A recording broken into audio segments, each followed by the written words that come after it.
আজকে এই মুহূর্তে আপনি হেডলাইনটা দেখে চিন্তা করছেন যে হঠাৎ করে আমি কি ছবি দিলাম আর কি লিখলাম। যে সেনা কর্মকর্তারা গ্রেফতার, ঠিক, যে সেনা কর্মকর্তারা গ্রেফতার আসলে এখনো হয় নাই, তবে হওয়ার সম্ভাবনা খুবই বেশি।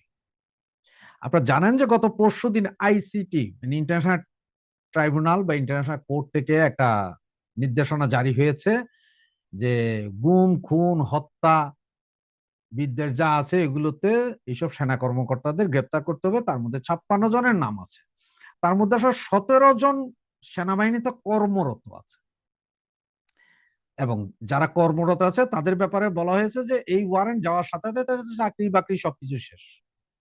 ভাইরাজ আগে একটা সময় ছিল, একটা সময় এটা আসলে সেনা আইনে বিচার হয়, ম্যাক্সিমাম সময় আমরা দেখতে পারি যে সেনা আইনে বিচার হয়, সেনাবাহিনী বিচার করে, ওরা কোর্ট মার্শাল করে, এরপরে কারো চাকরি যায়, কারো সাজা হয়, এটা সেনাবাহিনীর আওতায়। সিভিল কোর্ট থেকে আজ পর্যন্ত কখনো আমরা পাই নাই যে সিভিল কোর্টে এইভাবে কোন সেনা কর্মকর্তার বিচার। তবে হয়েছে এরকম সম্ভবত যখন সেনাবাহিনীর কোন কর্মকর্তা বা সৈনিক তাদের চাকরি না থাকার পরে।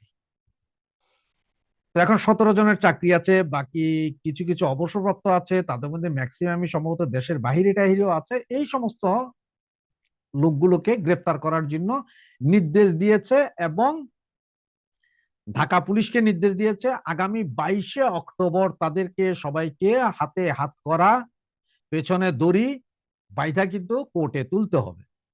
এখন আপনারা একটা জিনিস চিন্তা করেন, এদেরকে যখন কোর্টে তুলবে তখন নিশ্চয়ই এদের সাথে কিছু মপ করা হবে, ডিম মারা হবে, পাথর মারা হবে, কাউকে কাউকে হয়তো উপর থেকে লাঠি দিয়ে হেলমেটের উপরে বাড়ি দেওয়া হবে, যেটা এখন বাংলাদেশের কালচার। এই অবস্থায় আমাদের সেনাপ্রধান ডক্টর মোহাম্মদ ওয়াকারুজ্জামান সাহেব কি করবেন? অনেকের মধ্যে ধারণা যে গতকাল বিশেষ মিটিং হয়েছে, সম্ভবত গতকালকে সিদ্ধান্ত হয়ে গেছে যে কি হবে না হবে। গতকাল আসলে কোনো সিদ্ধান্ত হয়নি, যতটুকু খবর পেয়েছি এই বিষয়টা নিয়ে আলোচনা হয়েছে দুপুর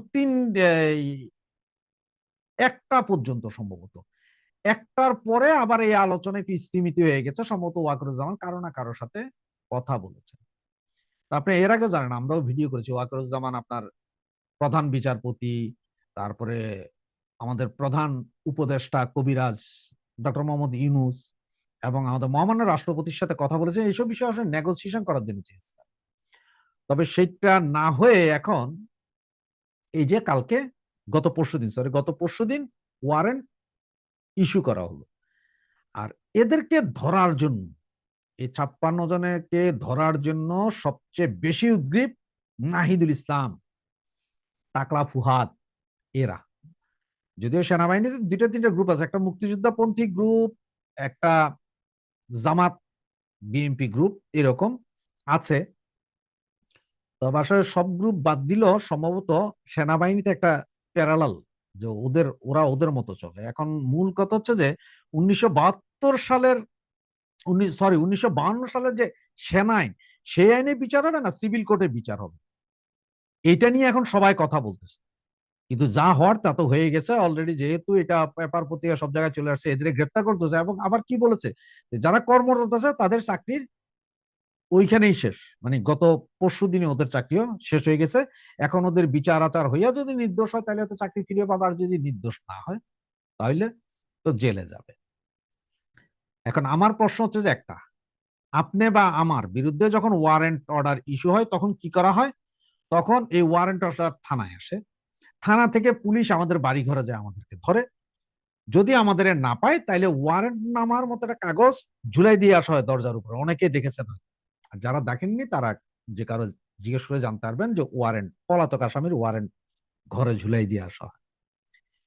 এখন আমাদের পুলিশ, যেই পুলিশ এখন সেনাবাহিনী ছাড়া চলতে পারে না, মানে যে পুলিশকে সেভ করার জন্য এই মুহূর্তে সেনাবাহিনী প্রয়োজন হয়, সেই পুলিশ কি ক্যান্টনমেন্টে ঢুকে এই 52 জনকে গ্রেপ্তার করে আনবেন, নাকি অন্য কিছু? দেখেন না, একটা কথা পরিষ্কার যে এই ব্যাপারে সেনাপ্রধানের বলার কিছু নেই, কারণ সেনাপ্রধান কিন্তু সুপ্রিম কমান্ড না। প্রতিরক্ষা মন্ত্রণালয়ের দায়িত্বপ্রাপ্ত এই মুহূর্তে হচ্ছেন যে আপনার ডক্টর মোহাম্মদ ইউনূস, উনি প্রতিরক্ষা মন্ত্রণালয় ওনার হাতে। তাইলে এই যে তিন বাহিনীর সুপ্রিম কমান্ড এই মুহূর্তে ডাক্তার ইউনূস। আপনারা কেউ যদি ওনার অফিসে যেয়ে থাকেন দেখবেন, বা আপনার এই আগে প্রধানমন্ত্রীর কার্যালয় ছিল প্রতিরক্ষা মন্ত্রণালয়ের সদর দপ্তর প্রধানমন্ত্রীর কার্যালয়, এটা আপনার গুগল করলে পাবেন। এই মুহূর্তে সেই কার্যালয় হচ্ছে যে ডাক্তার মোহাম্মদ ইউনূসের কার্যালয়। তাহলে ওয়ারেন্ট তো ডাক্তার মোহাম্মদ ইউনূসের কাছে যাইতে হবে। ডাক্তার ইউনূস যা বলতে হবে যে এদেরকে অ্যারেস্ট করো। কাহিনীটা এরকম। পুলিশের তো সেই ক্ষমতা নাই। পুলিশ কি সেনা ক্যাম্পে যাবে, যাইয়া তো আর সেনা ক্যাম্পের যে বন্দুক গোলা আছে কামান আছে এইখান থেকে কি গোলাপ ফুল বাইরে হবে না গুলি বেরোবে? এটা এখন $1,000,000 কোশ্চেন। আবার আগামী 22 তারিখের ভেতরে কি ঘটতে পারে সেটাও $1,000,000 কোশ্চেন। যে সেনাবাহিনী কি ক্ষমতা দখল করবে, কারফিউ জারি করবে, সামরিক আইন করবে, না কি করবে, আসলে সেটা বুঝার কোনো ব্যাপার না। তবে ওয়াকারের দিয়ে এগুলো হবে না, ওয়াকারুজ্জামানকে দিয়ে এগুলো হবে না। উনি খেলতে গেছেন খুব বেশি, গত জুলাই আগস্টে খেলেছেন, গত 1 বছর যাবত উনি প্রচন্ড খেলেছেন। এখন ওনার খেলার শেষ পর্যায়ে।